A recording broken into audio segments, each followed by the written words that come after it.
Michael Smith here at Summer NAMM in Nashville, and we're at the Peavey booth. We're looking at the new 6505 micro head, which is now in stores. And the thing about this amp is that it harkens back to the very first 5150s that we made. It's the same exact circuit. It's the black letter logo 5150. But technology has just gotten so much smaller that we're able to put all of that gain into this little package right here. It's 20 watts.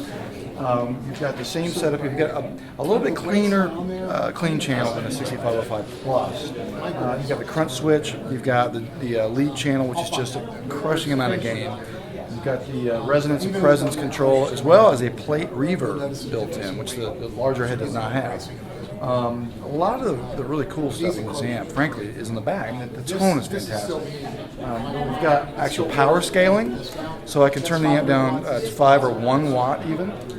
I've actually got the built-in MSDI, which is the sound of a mic cabinet. It's a compensated microphone simulated output, and it sounds great, unlike a lot of direct outputs on tube amps. It actually is after the power amp, and it's the full sound of the whole head.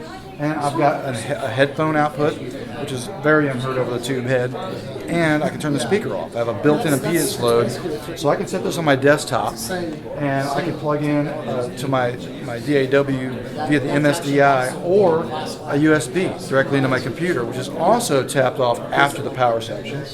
And so I get the full tone of this amp. I don't even need a speaker. And no worries about any damage happening to the amp. Also, you notice these two lights here. This is our tube status indicator lights. And when I put full voltage onto the plates, you'll see they turn green. And this is a really handy feature if you're gigging. And tubes are tubes. Sooner or later, you're going to have an issue with a tube, output tube. And if you're hearing a crackling or hear a loss of power or whatever it is, one of these tubes might be flashing red with the loss of voltage, and that's going to tell you exactly what tube to replace, so you can at least get through the gig. I would always buy these heads with an extra set of tubes, just so if something happens, you can always make it through a gig. Just a lot of features in a little package, selling like hotcakes. The tone is there, price is great, they're awesome. So go to your local Peavey retailer and check out a 6505 microhead.